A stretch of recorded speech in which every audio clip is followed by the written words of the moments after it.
Ibu hadirin yang kami hormati, mari kita sambut bersama. Ini dia Ibu Rizka Regita dari Peluang untuk bisa menyapa Sobat Fintech. Boleh tepuk tangannya. Semua tentang berhasil, tapi harus berhasil dulu ya diri sendiri. Buat kita, perjuangan mereka juga perlu dirayakan. Gue sih masih berjuang konsisten biar beli Shopee. Sempat profit sekali, tapi turunnya 3 kali. Karena keberhasilan dibangun dari setiap langkah kecil untuk buka peluang. Halo Ibu Rizka, saya serahkan padamu ya. Terima kasih. Halo semuanya, selamat pagi. Selamat pagi, oke kalau dilihat dari senyumannya kayak semangat-semangat ya pagi hari ini. Mungkin sebelum saya di sini manggu jalannya mini talk show kita di pagi hari ini, saya ingin mengundang dulu ini ya teman-teman yang mungkin lagi jalan-jalan di sekitar area kita Indonesian Fintech Summit and Expo untuk bisa gabung di sini karena setelah ini kita dari Peluang akan membahas satu topik yang sangat hangat sekali untuk dibicarakan dan pastinya saya jamin akan menghadirkan sosok-sosok yang nantinya bisa membagikan ilmu yang sangat bermanfaat untuk kita semua dan tidak perlu khawatir, kita juga punya merchandise yang sangat menarik untuk dibawa pulang ya, terutama untuk adik-adik mahasiswa mungkin ini yang lagi hadir di sekitar venue bisa ikut merapat di sini juga ya, karena setelah ini kita akan berdiskusi dan kita akan bisa memberikan sesi tanya jawab untuk teman-teman yang mungkin penasaran nih dengan topik yang akan kita diskusikan di pagi hari ini. Tapi sebelumnya saya Rizka Regita yang akan memandu acara ini akan mempersilahkan Bapak Wilson Andrew sebagai Director of External Affairs dari Peluang untuk menyampaikan sepatah dua patah kata terlebih dahulu dan menyambut mungkin rekan-rekan yang telah hadir bersama kita di sini the 5th Indonesian Fintech Summit and Expo. Oke, terima kasih Rizka. Selamat pagi semua. Pagi.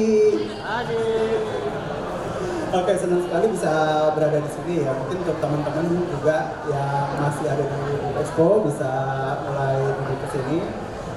Kita dari Peluang nanti ada beberapa materi yang sangat menarik sekali gitu ya untuk kita sama-sama belajar mengenai investasi. Nanti bisa bertanya kepada expert juga seperti apa sih program-program yang memang Peluang miliki. Tapi mungkin sebagai perkenalan singkat, Peluang ini merupakan platform investasi multi aset. Kita sudah mulai berada sejak 2019 ya, jadi kita perjalanan selama 4 tahun.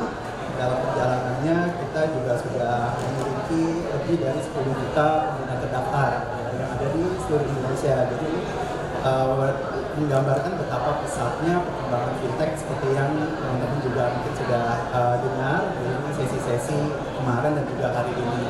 Dan dari 10 juta pengguna terdaftar itu pun kita melihat nggak cuma ada di kota-kota besar, jadi ada di seluruh pelosok Indonesia dan kita melihat seperti tiga itu bahkan sudah ada di luar Pulau Jawa dan Bali. Nah, nanti ini kita akan dengar lebih banyak nih karena di Peluang kita menyediakan lebih dari 800 aset investasi dan pastinya juga nanti teman-teman harus mengerti konsep investasi yang baik dan benar itu seperti apa.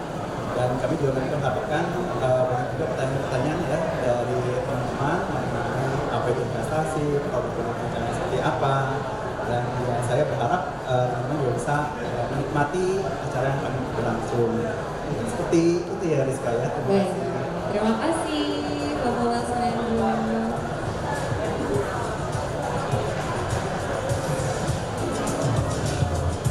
Oke, seperti yang sudah disampaikan ya oleh Pak Wilson, kita hari ini akan membagikan wawasan yang sangat luar biasa untuk teman-teman yang sudah hadir. Nah, tapi sebelum saya menghadirkan dua sosok yang sangat tampan ya di sebelah kanan saya ini yang akan membagikan ilmunya, saya ingin ngobrol dulu ini sama audiens yang sudah duduk di dekat kita, boleh ya? Saya pengen tanya-tanya, tapi tenang, biasanya kalau saya tanyain itu saya nggak membawa tangan kosong ya, saya memberikan sesuatu. Saya mau tanya sama kakak yang berhijab dulu, silakan. Kita kenalan dulu ya, kayak namanya siapa? Aku Kak April. Kak April sekarang sibuk sebagai mahasiswa ataukah bekerja? Bekerja. Nah, aku pengen tanya nih, Kak April tipe orang yang suka ngopi atau enggak? Enggak. Biasanya kalau misalnya Kak April lagi hangout sama teman-teman tuh biasanya prefer ke tempat-tempat kayak gini. tempat nongkrong sih. Tempat nongkrong ya, mungkin kafe ya. Tapi minumnya tidak kopi begitu, baik, bisa diterima. Tapi Kak April tentunya aku percaya kalau sekarang sudah punya gadget, sudah punya internet, pasti sering dong browsing tentang Google dan juga yang lain-lain. Sudah tahu tentang AI kan? Sudah tahu. Nah, kalau misalnya tadi mendengar sedikit penjelasan dari Bapak Wilson ya, peluang ini kan juga menjembatani untuk orang-orang yang ingin sekali memulai investasi di saham-saham Amerika Serikat. Contohnya, kalau misalnya doyan kopi, biasanya teman-teman kan belinya di Oke. Kalau misalnya sering-sering browsing di internet, tadi salah satu media yang digunakan Google. Kalau misalnya dari Kak April, sorry tadi namanya, dari saham-saham Amerika Serikat yang ada nih, kira-kira kalau tertarik investasi, maunya ke sektor apa? Teknologi, AI tadi, atau ke sektor-sektor yang lain? Mungkin ke teknologi. Kenapa? Karena masa depannya kayaknya bagus gitu ya. Oke, baik. Baik, kalau gitu boleh beri tepuk tangan dulu untuk Kak April ya. Nah, Kak April nanti jangan lupa tetap di sini, simak sampai akhir karena hadiahnya sudah disiapin sama Kak April. Terima kasih. Mungkin nanti juga kita akan memberikan kesempatan untuk yang lain juga ya, nih yang mau gabung di diskusi kita hari ini untuk bertanya, dan pastinya harus simak diskusinya sampai akhir karena saya tidak akan sendirian hari ini. Sekali lagi saya akan ditemani oleh dua pemateri yang sangat luar biasa. Saya mau menyambut pemateri yang pertama terlebih dahulu. Beliau adalah Head of Community di Peluang, yaitu Jonathan Gregorius. Welcome, Kak Greg. Oke, sudah ada Kak Greg, ada pembicara kita yang kedua, our Product Manager, Brian Gunawan. Welcome Kak Brian. Oke, diingat-ingat dulu ya nama pematerinya biar nggak ketukar. Yang satu adalah Kak Greg dan yang satu adalah Kak Brian. Gimana kabarnya dua cowok tampan ini yang sudah berada di depan saya? Baik? Baik, luar biasa. Luar biasa. Ini kalau misalnya kita ngomongin diskusi kita hari ini, pasti banyak banget yang excited gabung nih, saya percaya, karena sudah bisa dilihat kita akan membahas tentang buka peluang menjadi trader dan investor nih, kakak-kakak ya kan. Karena kita tahu mungkin orang-orang di sini kalau misalnya ngomongin investasi masih ada nih rasa kayak takut-takut gitu kan ya, kayak apakah aman, apakah sudah bisa memulai, apalagi nih saya masih pemula, nah gitu-gitu kan banyak ya kekhawatirannya. Mungkin sebagai salah satu aplikasi yang kita tahu kan, satu aplikasi untuk semua jenis investasi itu kan peluang jawabannya ya. Tapi mungkin yang aku ingin tanyakan kepada, mungkin Kak Greg dulu. Kalau misalnya kita ngomongin peluang gitu kan ya, kenapa kok peluang ini harus jadi jawaban utama dan pertama untuk para investor yang terutama ingin memulai cerita investasinya bersama dengan peluang? Silahkan Kak Greg. Oke, thank you Rizka. Jadi kalau untuk platform investasi ya, atau platform trading, itu karena ini hubungannya sama uang. Jadi mungkin hal yang pertama ya, kalau misalnya saran saya pribadi adalah mengetahui legalitasnya, to be honest. Karena ya dengan banyaknya kasus, apalagi to be honest kan sebetulnya financial industry atau industri keuangan itu kan sebetulnya entity yang sangat heavily regulated lah. Ada OJK, ada Kementerian Keuangan, ada Bank Indonesia, dan juga ada Kementerian Perdagangan. Makanya juga ada asosiasi juga yang kebetulan menyelenggarakan acara ini. Jadi kalau peluang ini saya sukanya kemungkinan karena kebetulan saya juga dulu di OJK lama ya. Jadi sebelum saya di Peluang, saya di OJK itu saya mau gabung Peluang karena legalitasnya jelas. Jadi karena dengan banyak multi aset ini, saya sukanya adalah manajemen kita itu cari cara gimana caranya untuk bisa operate, ngasih offer ke users, cuman at the same time itu comply. Gitu, nanti kita deep dive lebih lanjut lah, cuman itu nomor satu, masalah legalitas. Nah kalau kita udah yakin sama legalitasnya, kita tinggal compare sebenarnya sama platform investasi lain. Betul. Gitu ya, tergantung appetite kita sebenarnya. Nah, salah satunya yang saya suka juga kebetulan, ini saya point of view-nya nggak cuma sebagai bagian dari Peluang ya, saya juga user to be honest. Jadi kita tinggal melihat kayak layanan dan fitur yang bisa memudahkan kita untuk berinvestasi lah. Kalau fiturnya semakin banyak nih, Brian mungkin nanti akan menjelaskan lebih banyak ya, karena dia di produk lah. Kalau fiturnya bisa bikin kita nyaman untuk berinvestasi, why not? Iya. Kalau udah nyaman, ngapain ke tempat yang lain gitu? Tapi lagi-lagi, I guess ini kayak gini ya, istilahnya kayak untuk berinvestasi itu sebetulnya kayak dulu waktu kecil itu diajarin gitar, tapi dulu ayah saya cuma ngasih tuh buku gitar ya tanpa gitar ya. Nah, Mau sampai kapanpun nggak bisa. benar. Jadi untuk mempelajari teori tanpa mencoba Ya. itu susah. Apalagi berinvestasi. Makanya peluang itu salah satu bagusnya itu bisa berinvestasi itu as little as Rp5.000. Aduh. Nah, apalagi kita tahu salah satu mungkin asetnya kita bahas saham US. Iya. Kita tahu harga saham US itu per share itu mahal-mahal banget. Nah, Nah makanya blog itu bisa jual in fraction, iya. 0,1 share. Iya, betul. Makanya bisa affordable. Jadi kita bisa nyoba tanpa kita komit dengan big fund. Itu salah satu yang mungkin salah satu unique propositionnya yang bisa dicoba juga ya. Oke, jadi mungkin heads up dari apa yang udah disampaikan oleh Kak Greg. Di peluang itu kita investasi mulainya tuh nggak perlu langsung dari banyak-banyak gitu ya Kak Greg ya. Can start dari bahkan tadi Rp5.000 yang sudah dimention sama Kak Greg, dan tadi Kak Greg sudah menyinggung beberapa fitur-fitur yang membuat Kak Greg nyaman menggunakan peluang. Mungkin saya akan tanya ke Kak Brian, emang fiturnya selengkap apa ini Kak Brian di peluang? Boleh dibahas nih ya kayaknya. Thank you, Rizka. Ya. Jadi untuk fitur-fitur sendiri itu kita banyak banget. Sebagai contoh kita itu coba fitur. Jadi semua orang yang dari belum pernah investasi sampai sudah pro kita semua ada. Sebagai contoh begitu. Misalnya dari segi aset kita lihat. Di blog itu ada emas, reksadana, kripto, APS atau US dollars. Nah, masing-masing dari aset ini itu memiliki tingkat yang volatility yang beda-beda. Misalnya sebagai contoh, gold itu emas itu kalau dicek dari tahun 2010 sampai sekarang naik terus. Nanti pelan-pelan bisa turun di 1 tahun, nanti naik lagi. Nah, jadi biasa kita ngomong buat investor yang baru masuk ke investasi, tadi Greg sempat bilang dikasih bukunya tahu semua orang harus investasi nih, tapi masuk yang mana? Iya kan? Nah, itu kita saranin ambil aja yang aman-aman, ambil mutual fund itu reksadana, emas, cari yang aman, money market, emas itu potensinya tunggu 5 tahun ke depan juga akan naik terus kemungkinan. Dan itu tersedia di peluang semua. Tersedia. Nah nanti sejalannya belajar investasi, biasanya orang lihat, waduh aset ini naiknya banyak nih, kok kemarin nggak masuk sini? Iya kan? Nanti dia mulai belajar, masuk kripto, kripto lagi naik banyak, ya masuk ke kripto. Habis itu lihat, bisa jadi rugi, bisa jadi untung. Kita nggak pernah menjamin keuntungan, namanya investasi bisa naik, bisa turun, gitu kan? Tapi namanya pembelajaran bisa rugi juga. Gitu. Nanti dia bisa rugi, dia belajar, kenapa rugi ya? Berarti kemarin analisanya kurang misalnya, gitu ya. Nah, jadi kita juga kita bantu, gitu.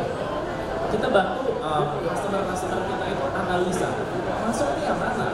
Kenapa saya harus masuk ke sini? Misalnya di saham AS kita ada namanya analistik. Analistik itu ibaratnya analisa dari analisa Wall Street di Amerika untuk memberikan rekomendasi bahwa saham ini kalau dibeli kemungkinan besar naik sampai dengan berapa, atau saham ini jangan dibeli sekarang karena industrinya kurang bagus gitu. Jadi peluang juga menyediakan analisis-analisis yang bisa membantu para usernya ya. Jadi pergerakannya juga tahu dan bisa belajar juga dari peluang. Nanti mungkin kita senggol ketika dari kalian mungkin ada tambahan? Iya sedikit saya setuju sih, karena at the end of the day ya, peluang itu kan sebetulnya trading platform, investment platform, it's just kayak tech company. Jadi ini simple logiknya ya, adalah the only way ya, satu-satunya cara untuk kita bisa bertahan atau sustainable adalah kalau user kita sustainable.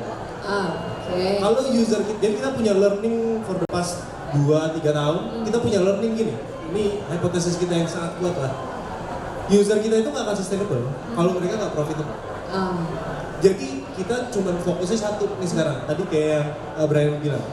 Jadi kita mencoba untuk mengembangkan fitur atau layanan yang bisa membantu user untuk sama-sama profitable. Karena that's the only way trading platform atau investment platform kayak kita itu bisa juga sustainable. Jadi sama, maksudnya punya visi yang sama, user and the platform itself punya visi yang sama. I guess that's one thing to note. Okay, the thing that we've been discussed ya, it's quite interesting karena ini kursi-kursi di depan sudah mulai terisi ya. Saya jadi udah ingin memanggil mungkin rekan-rekan yang masih belum berani untuk duduk, nggak apa-apa duduk aja ya, karena kita nanti akan bagi-bagi merchandise juga untuk teman-teman yang berani bertanya di siang hari ini. Nah, melanjutkan diskusi dengan Kak Brian dan Kak Greg. Kalau tadi kita udah bahas berbagai fitur dan juga poin-poin yang bikin user di Peluang itu sangat nyaman, mungkin yang lebih ingin saya tanyakan sekarang gimana kalau misalnya user yang mendaftarkan dirinya di Peluang ini termasuk investor pemula gitu kan. Ini kita sedikit menyinggung untuk investor-investor pemula, adakah tips-tips yang mungkin harus kita underline bareng-bareng gitu kayak oh ini harus kita perhatikan. Mungkin kalau dari sisi ini aku mau ke Kak Brian dulu. Dari Kak Brian tips apa nih untuk para investor pemula kita? Jadi untuk orang-orang yang baru pertama kali masuk ke dalam investasi, saran dari saya itu carilah yang aman. Maksudnya aman itu pergerakan harga tidak begitu kayak roller coaster ibaratnya. Jadi cari yang kemungkinan besar ya naik turun sedikit-sedikit tapi trajektorinya naik. Karena kita nggak mau investor baru masuk ke investasi tapi rugi banyak gitu. Jadi cobalah masuk ibaratnya nih ya, kalau kita ngomong saham AS, masuk Google, Apple gitu. Cari sesuatu yang memang kalian masing-masing juga pakai gitu. Google setiap hari dipakai search engine. Jadi kalau kita lihat dari valuation company-nya, udah hampir tidak mungkin tiba-tiba satu hari minus 50%, nggak mungkin gitu. Jadi cari yang trajektorinya naik aja. Kalau dari Kak Greg gimana? Ya setuju sama Brian, cuma mungkin nambahin dikit.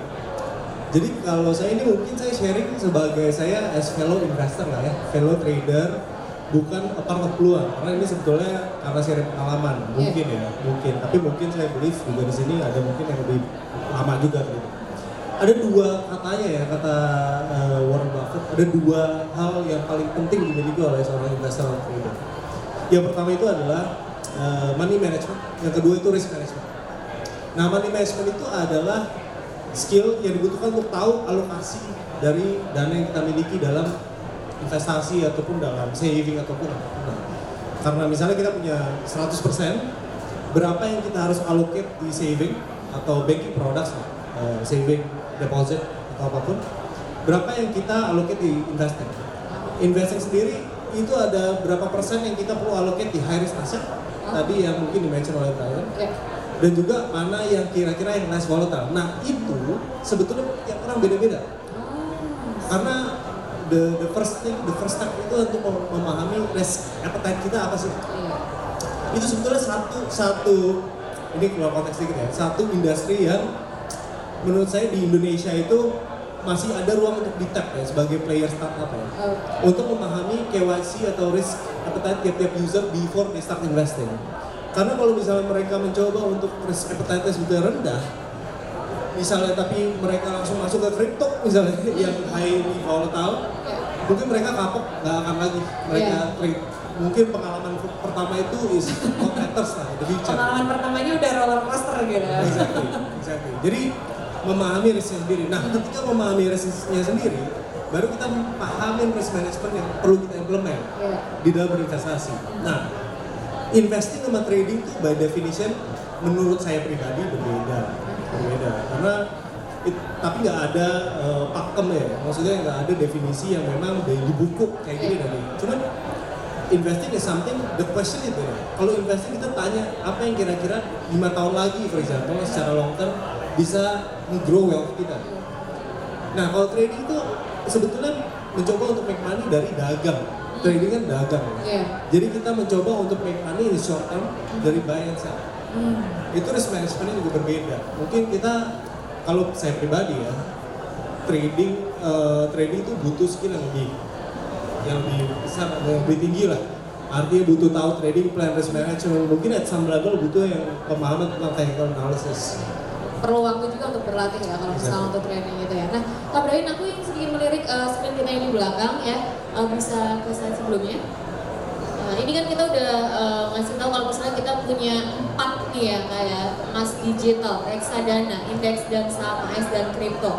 Nah, mungkin ada pembagian juga kalau untuk risk appetite untuk yang low, seperti yang sudah Kak Greg sampaikan ya, kayak ada di emas digital dan reksadana for the high. we have index dan saham dan juga crypto. Kalau kita ke next slide, silakan. Oke. Nambahin dikit ya. Ini recently sebenarnya beritanya udah keluar karena kita baru nambah satu aset lagi sebenarnya saham Indonesia.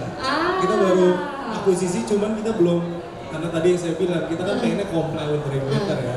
Jadi kita belum bisa integrate. Cuman kita sebetulnya secara peluang as a group kita udah punya satu aset lagi. Oke, jadi kita spoiler dulu ya. Ini kalau sudah ada ya Bapak Ibu sekalian, silakan. Tapi belum dipublish. Ini kedua pembicara saya terlalu bersemangat ini kayaknya ya, untuk udah nge-spill. Nah Kak Brian, ini boleh dikasih tahu nggak nih dua fitur yang kayaknya menarik banget, recurring buy dan juga advance order. Ini ada di aplikasi kita kan ya? Jadi mungkin kita balik kali ya. Sebenarnya apa sih gunanya investasi? Kenapa kita anjurkan semua orang untuk investasi gitu? Misalnya kita ngomong sebagai contoh gini, misalnya kalian punya tabungan, masing-masing dari kalian punya dapat gaji, dari gaji itu dipakai buat pengeluaran, sisanya dipakai buat tabungan. Betul. Kira-kira masuk ke dalam bank, bunga terbesar itu berapa sih? Apa kira-kira? Ibaratnya kita ngomong merek ya. Misalnya Bank yang biasa bank digital, dulunya 7%, sekarang kalau daily bunganya sekitar 3,75%. Deposito sekitar 6%. Nah, tingginya deposito itu mungkin sekarang 7% lah. Nah, dari situ berarti tujuan investasi sebenarnya adalah bagaimana kita menumbuhkan aset kita lebih tinggi daripada bunga bank. Ibaratnya dia nganggur aja dapat 7%. Tanpa resiko ibaratnya kan. Kalau kita investasi, tujuan kita harus gimana cara kita bisa dapat 8%, 9%, 10%, atau bahkan 20% setahun. Kalau misalnya nggak bisa dapat gitu, nggak usah investasi ibaratnya kan. Jadi tujuannya harus clear. Nah, paling gampang itu ada namanya teknik itu DCA, dollar cost averaging. Di kita punya fitur namanya recurring buy. Itu artinya apa? Ada research-nya menunjukkan gini misalnya, kalau semua orang tiap minggu atau tiap bulan beli barang yang sama dan trajektori yang memang naik, sebagai contoh S&P 500 sebagai indeks Amerika, Nasdaq 100 sebagai indeks di Amerika, itu kemungkinan besar dalam 1 tahun naik sekitar 15% sebagai rata-rata ya, tidak menjamin kalau ngomong pas tahun COVID dia turun atau turun aja gitu. Cuma secara rata-rata dilihat dari 2010, 2005 itu setiap tahun naik sekitar 15%. Nah itu udah jauh lebih tinggi 2 kali lipat dibanding bunga kita tujuan investasi. Nah itu ada recurring buy, bisa pakai kripto, bisa pakai saham. Kedua, ini advance order. Advance order itu kita tujukan buat sebenarnya trader. Biasa orang-orang yang pakai technical analysis, biasanya tadi keren ngomong, trading itu dagang. Jadi advance order ini digunakan supaya kita tahu kapan kita harus masuk posisi dan kapan kita harus keluar dari posisi. Ada juga stop loss, take profit, itu biasa fitur-fitur yang trader memang pakai gitu. Oke, ini udah 2 fitur yang menarik, tapi pasti biar nggak makin penasaran mungkin itu bisa di-download langsung aplikasinya ya. Harus coba. Dicek dan kita belajar. Kita juga ada booth, nanti kalau misalnya Bapak Ibu mau mampir dan belajar lebih lanjut, we're very open, kita mau sharing dan nanti bisa langsung ke sana karena kita juga ada free coffee buat Bapak Ibu yang mampir ke booth kita nanti. Lanjut nih, kalau misalnya kita udah ngomongin peluang, sekarang aku mungkin mau kembali ke kita ini punya juga fitur baru. Kak, harus dijelasin sih. Ini fitur terbaru kita, yaitu sebenarnya namanya USD Yield. Ibaratnya dapat bunga. Jadi kalau misalnya kalian deposit uang di bank dan masuk ke dalam USD, bisa dipakai untuk investasi, tidak ada locking period, bisa dapat 4,88% setahun. Ini. Jadi yang tadi saya ngomong, kayak yang ibaratnya kayak masukin duit kita, mau pakai investasi bisa, liquid duitnya, kapanpun bisa dipakai. Gitu. Jadi untuk orang yang memang appetite-nya sangat rendah, tapi boleh masuk ke investasi, bisa start juga dari USD Yield. Baik, itu tadi udah dijelasin ya, USD Yield dan juga keuntungannya apa jika menggunakan fitur ini. Nah sekarang aku ingin... Sorry, nambahin dikit ya. Boleh. Jadi sebetulnya yang mungkin belum ada bayangan, belum pakai peluang itu, sebetulnya di peluang itu ada satu aset lagi sebenarnya. Tadi kan ada 4, tambah satu lagi USD sebenarnya. Oke. Jadi journey-nya adalah, sebetulnya kalau saya pribadi ya, apalagi kalau punya USD saving, better direct deposit. Karena kalau enggak, journey-nya itu sebetulnya deposit IDR, rupiah, akan beli USD-nya. Tentunya pakai spread yang tentukan oleh peluang lah basically. Cuman sebetulnya low hanging-nya adalah kalau misalnya punya USD saving dibandingkan dengan bank, lebih bagus sebetulnya rate-nya di peluang basically kalau udah punya USD saving yang Iya. Jadi ya oke, I can get the point from Kak Greg. Nah sekarang sedikit mengulik karena kita sudah memasuki akhir tahun 2023. Kak Greg, Kak Brian ya kan, outlook menjelang akhir tahun. Pasti kakak-kakak sudah menganalisiskan selama the whole year ini kayak apa yang terjadi ya dengan dunia investasi. First, apa yang bisa kita pelajari? Dan yang kedua, what should we do to prepare and welcoming the 2024? Silahkan dari Kak Greg dulu. Oke, yang pertama gini. Yang pertama, ini disclaimer dulu ya, karena saya bukan financial expert. To be honest, kita juga sebagai peluang, kita tahu arah kita kemana untuk bisa nge-educate user better. Cuman tentunya kita belum sampai tahap yang kita kayak SJP Morgan, Merrill, Morgan Stanley dan segala macam. Jadi ini mungkin ada singgungannya sama view pribadi, sama saya mengutip mungkin ya. Cuman sebetulnya gini sih, yang lebih menarik adalah karena ini udah Q4 2023 ya. Yang paling menarik adalah mencoba untuk mencari tahu kira-kira outlook di 2024. Nah 2024 ini agak menarik karena banyak momentum. Jadi kalau misalnya investasi, kalau saya pribadi, saya pengen tahu sebetulnya kalendernya. Kira-kira apa aja eventnya yang akan terjadi. Nah event itu selalu 50-50 ya.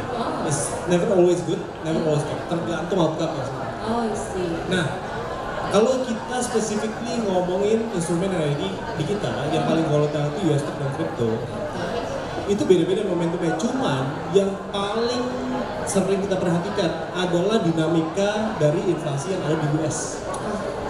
Dinamika inflasi yang ada di US itu mempengaruhi kebijakan The Fed dan mengambil kebijakan Fed rate.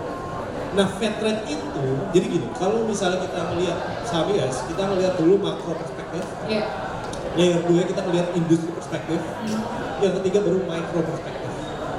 Nah kalau Fed rate ini, kalau misalnya Fed rate diambil kebijakannya, itu udah nggak ngelihat lagi ini ya, industri yang micro itu rata-rata bisa ngikut. Kayak kemarin kita ngelihat dinamikanya ada si Jerome Powell ya, sempat bilang kalau misalnya Fed rate itu sebetulnya higher for longer. Tiba-tiba indeks masuk dia, udah pasti. Nah sekarang pertanyaannya untuk menjelang 2024, sejauh mana rate-nya itu mau diturunkan? Rate diturunkan itu kalau kelihatan inflasinya udah bisa keredam. Karena 2022 itu tinggi banget, sampai dari 7% sekarang udah dikurangi ke 3,2% per data Oktober kemarin CPI ya.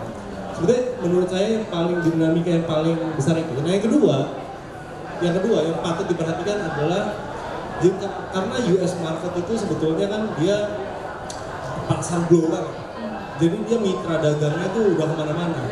Nah banyak perusahaan-perusahaan raksasa yang ada di US, khususnya yang teknologi, itu mitra dagangnya udah jelas-jelas China.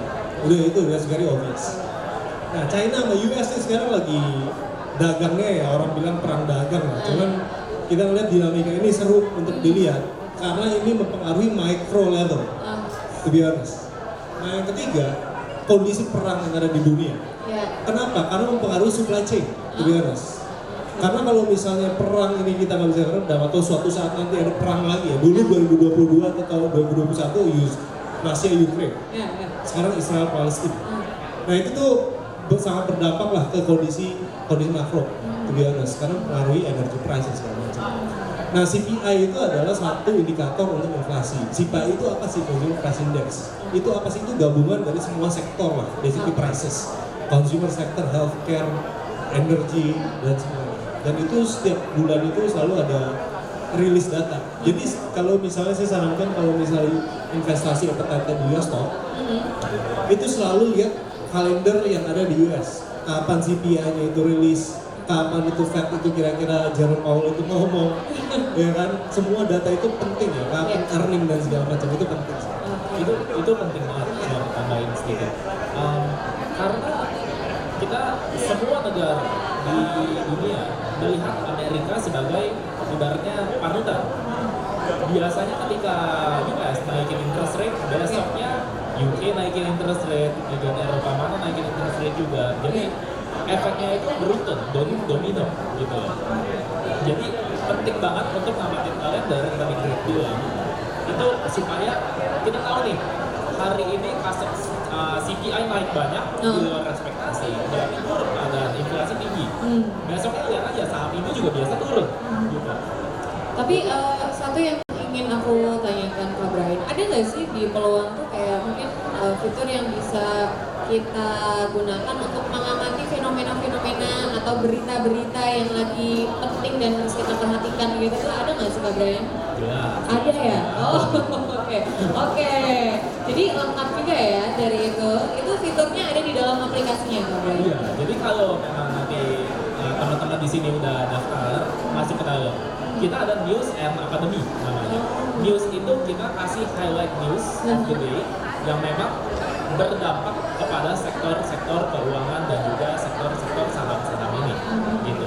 Jadi karena fitur-fitur ini memang kita desain supaya sebagai nasabah peluang, kalian bisa loh melihat pakai peluang app, bisa lihat news kira-kira tahu actionnya mau ngapain nih malam ini atau siang ini, kripto bakalan naik bakalan turun karena tiba-tiba Binance punya CEO step down misalnya segala macam. Itu banyak, dan juga kita tulis artikel untuk membantu edukasi. Jadi bagaimana sih nasabah-nasabah itu start investing dan segala macam. Oke, Kak Brian, berarti lengkap banget ya, udah fitur-fitur dan berita-berita yang penting-penting dan kita harus simak juga sudah disediakan semua. Dan ini juga tadi sepertinya sudah disinggung ya sama Kak Brian, ada analis topics. Ini akan selalu dihadirkan di aplikasi peluang rekan-rekan. Jadi nanti silakan dipelajari dan selanjutnya karena tadi juga kedua narasumber saya ini sudah memberikan wawasan yang saya kira cukup, saya sekarang akan kembalikan lagi ke audiens. Saya rasa tadi kan kita sudah banyak sekali mendeliver ya, banyak hal untuk bisa kita simak bersama. Tadi saya sudah menyiapkan satu hadiah untuk Kak April yang tadi sudah berani berdiskusi dengan saya. Dan saya masih ada sisa 3 hadiah spesial lagi. Oke, pas sudah 3 orang mengacungkan tangan. Boleh kita deliver mic-nya dulu ke rekan-rekan saya dari yang berkerudung abu-abu.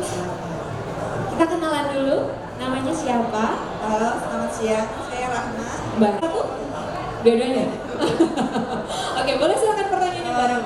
Saya kan seorang moms ya, rajin menabung. Tapi nabungnya ya cuma di bank aja gitu. Karena emang belum ngerti gitu sama investasi. Pernah sih nyoba yang saham, tapi kok kayaknya rugi terus. Oh, baik. Sampai udah 3 tahun malah berkurang. Udah aku diemin aja kan.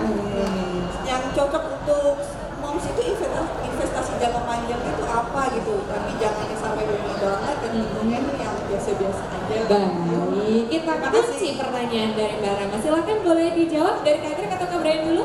Jadi ini menarik nih, karena kalau di Jepang ya, saya nggak tahu ini udah pada tahu apa belum. Di Jepang tuh ada istilahnya Mrs. Watanabe. Jadi Mrs. Watanabe itu karena di Jepang itu investor ibu rumah tangga itu paling banyak. Tapi lagi-lagi karena mereka beberapa dari mereka trade for living.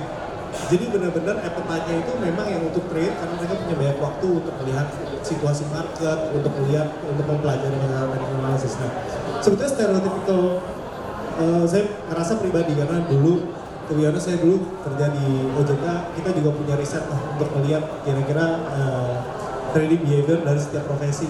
Nah, sebetulnya nggak ada satu yang kayaknya ibu rumah tangga tuh seperti apa. Cuman saya mau mungkin balikin ke Ibu Rahma. Kira-kira apakah sebetulnya sebagai ibu rumah tangga, apakah Ibu Rahma itu batasannya itu adalah masalah waktu atau kira-kira masalah pengetahuan? Nah, karena kalau misalnya di saham US, misalnya di peluang gitu ya, one thing for sure, kalau misalnya saya nggak tahu experience-nya apakah ada di saham Indonesia atau apa, cuman saya melihat saham US itu kapitalisasi pasarnya sangat besar. Secara fundamental, perusahaannya itu ya kita bisa, kalau saya pribadi, saya bullish on US stock. Saya meyakini at least 5 tahun ke depan perusahaan ini menguasai sektor teknologi.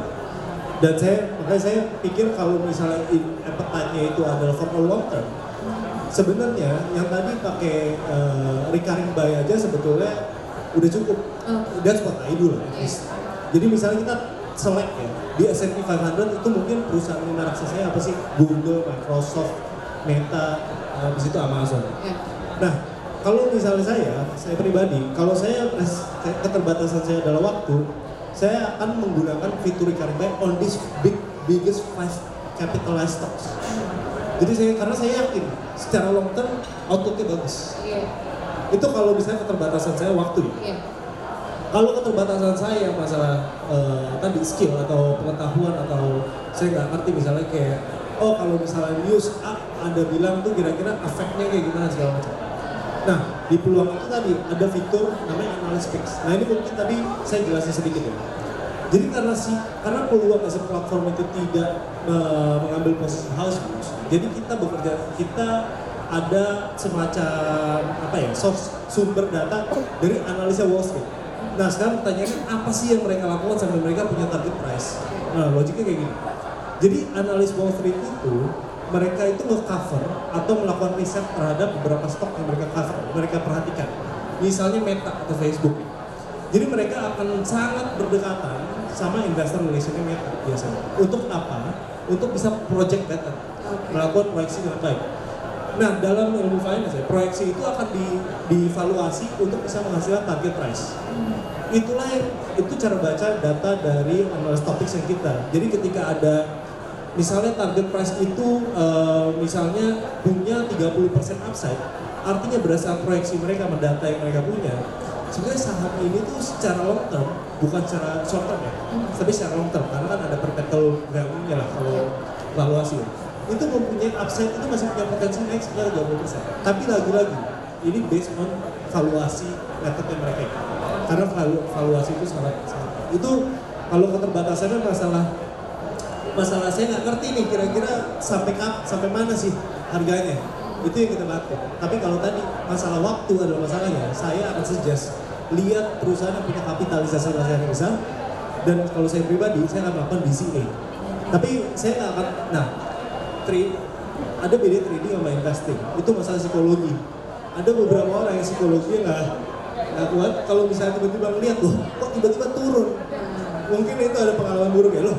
Ini baru dibilang direkomendasi untuk Amazon stock misalnya karena lagi ada berita yang bagus atau apa, kok tiba-tiba turun. Nah itu dia, kalau misalnya ngeliat tiba-tiba hari ini tiba-tiba turun 3%, doesn't mean kalau misalnya 5 tahun ke depan akan turun terus basically. Karena fundamentally kita bisa assume it's good. Iya. Semoga tadi sudah terjawab ya Mbak Rama ya dari Kak Greg. Nah kita akan berlanjut ke penanya kedua. Reksadana itu dari bank. Bank itu juga punya fitur ya. Fitur untuk kita beli misalnya reksadana atau apa. Yang pertama saya tanya adalah bedanya apa nih secara mendetail untuk aplikasi ya. Kan saya pernah beli juga aplikasinya lewat bank kayak bank-bank swasta. Itu pertama. Terus untuk reksadana karena mungkin saya juga baru bermain ya, saya nggak berani main saham. Reksadana itu misalnya saya mau coba reksadana. Nah itu reksadana untuk Mas Brian produknya apa aja. Terus habis itu kita tahu kalau misalnya kita mau investasi, kita masukkan uang kan misalnya, itu prosedur seperti apa tuh? Masukkan uang kemana? Terus ini liquid nggak?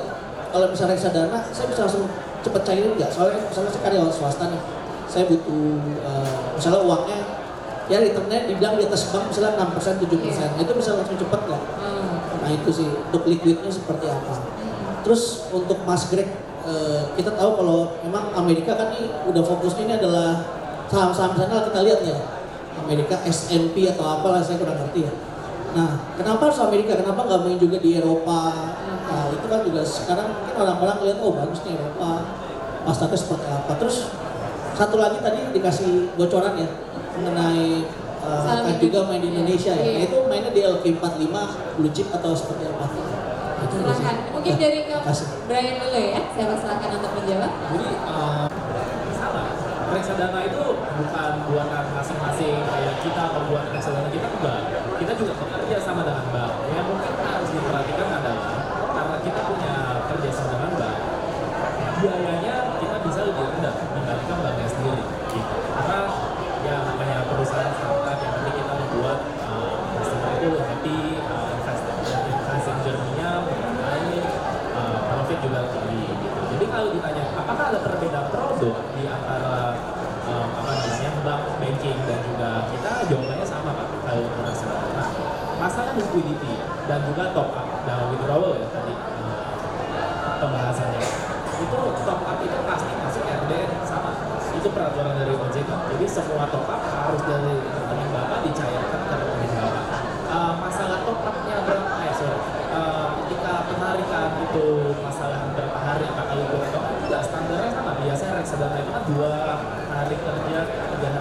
maksimal gitu biasanya. Jadi itu semua standar sih.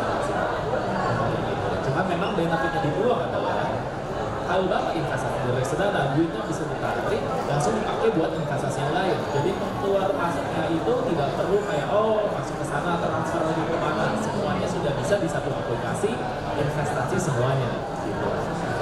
Dari Nagrek? Ya, sebelumnya saya mau menyapa dulu nih ada bapak-bapak dari OJK. Terima kasih karena udah ikut menghadiri event ini.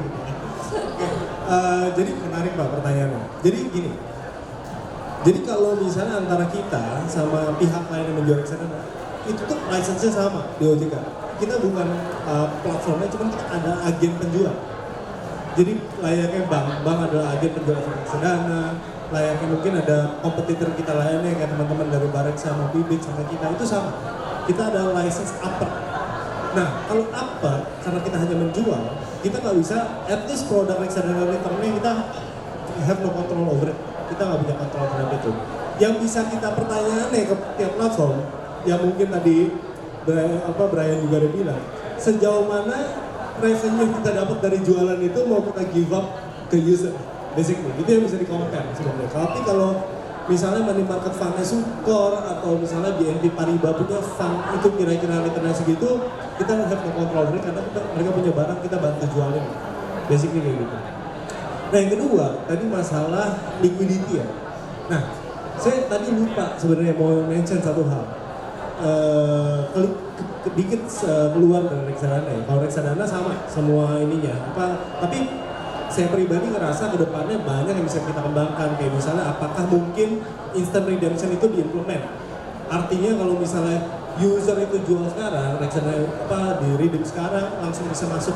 Itu kan salah satu proposition. Tapi kan sebetulnya kita harus consult dulu ke teman-teman Bapak Ibu dari OJK kira-kira boleh nggak. Nah cuma kalau saham Indo kita tahu, saham Indo itu proses settlementnya gini, kita punya barang. Misalnya saya punya barang Astra Asik, saya jual di sekarang, T2 itu saya dapat good fund di RDN. Nah, kalau misalnya, karena saya tahu di sekuritas itu sistemnya batching.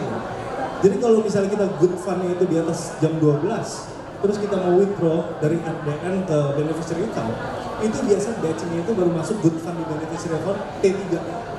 Jadi butuh 3 hari ya, setuju ya? Nah, yang satu saya suka dari saham US, yang kita jual di peluang, kalau kita punya, katakanlah saham Apple lah. Jadi kalau bisa kita punya saham Apple, kita jual, habis itu langsung masuk, kita langsung bisa withdraw, langsung bisa masuk. Walaupun sebetulnya kita selalu bilang SLA-nya itu 2 hari ya, 2-3 hari. Cuman yang saya rasakan selama itu, saya bisa secepat itu untuk nge-liquidate aset saya di saham US. Karena mungkin itu bantuan service atau pengembangan otomasi dari peluang. Itu yang saya suka. Nah, itu masalah liquidity. Yang ketiga, karena menurut saya itu value proposition banget. Tadi, karena saya setuju, karena saya juga punya peluang yang sama. Saya punya butuh duit cepet nih. Untuk apalah, untuk tiba-tiba ada keperluan urgent dan segala macam. Wah, tiba-tiba ini harus 3 hari lagi, itu jadi isu lah. Tapi kalau di kita itu salah satu value proposition. Nah, yang selanjutnya tadi pertanyaannya untuk kenapa nggak saham lain? Nah, sebetulnya secara legality bisa. Cuman kita sekarang fokusnya memang pengembangan bertahap. Kalau kita fokusnya sekarang di saham US. Saya nggak bilang mungkin di market lain, misalnya Nikkei di Hong Kong atau misalnya di European market is bad, no. Tapi untuk sekarang yang kita lagi fokusin adalah pengembangan saham US. Kita dulu berangkat dari cuma punya 60 saham US, Pak. Dan itu kontrak dulu, CFD. Nah sekarang kita kemarin expand ke 560 plus kalau saham US. Dan itu PLN. Artinya kita langsung bekerja sama dengan broker luar lah untuk menyalurkan. Nah kalau di Indo sendiri, kita tadi, karena saya spill ya. Saya berani spill karena Pak Wilson kemarin beritanya udah keluar di berita saham Indo. Jadi at some point saya pribadi berharap saham Indo itu ada. Kenapa? Nah, kenapanya deh? Karena saya ngerasa kalau multi aset platform itu journey-nya simple. Jadi imagine ya, bayangkan kayak gini. Saya punya 4 app aplikasi dalam handphone. Misalnya 1 app untuk saham Indo, 1 app untuk reksadana, 1 app untuk kripto, 1 app untuk emas, 1 lagi untuk saham US. Journey-nya akan seperti ini. Saya tahu nih, market kan bukan dinamis lah ya. Saya tahu kira-kira kripto lagi bullish. Tapi saya tahu saham Indo misalnya Iya. lagi turun. Iya. Yang terjadi kalau saya punya separate app, saya jual kira-kira saham Indonya, T3 saya baru dapat, Iya. saya withdraw dulu, saya deposit yang ada di crypto punya wallet, habis itu saya beli di kriptonya. Iya. Panjang saja. Takes time lah ya. Kalau itu multi aset, yang kita lakukan adalah jual sini masuk sini. Iya. Tua, kita cutting steps Iya. gitu. Tapi kalau preferensi sendiri, LQ45 is one index, tapi kita juga ada Kompas 100, ada IDX 80 dan segala macam. Saya pribadi, saya selalu pengen lihat beda. Kalau S&P 500 kapitalisasi pasarnya itu saya bisa punya belief kalau kuat. LQ45 saya nggak bilang kalau kapitalisasi lebih kuat. Cuman saya cenderung untuk melihat per saham daripada belief. As long as di LQ45 saya yakin, saya pribadi akan langsung melihat per aset, per saham. Saya pribadi. Oke, cukup menjawab. Boleh tepuk tangan dulu dong, ini luar biasa sekali diskusinya. Saya tahu masih ada satu penanya, tapi dikarenakan durasi waktu, saya nanti akan mempersilakan penanya terakhir untuk tanya di belakang layar, ya. Jadi tetap Kak Olsen dan Kak Brian dan Kak Greg nanti bisa menjawab pertanyaannya. Untuk itu saya juga sudah akan siapkan 3 hadiah yang akan saya berikan kepada 3 orang yang tadi sudah memberikan pertanyaan dan juga jawaban. Ada Mbak April ya, Mbak Rahma dan juga Bapak, silakan bisa maju ke depan, kita foto dulu sekalian dengan para narasumber kita di sore hari ini. Mas Wilson juga saya persilakan mungkin untuk bisa ikut maju atau bersama.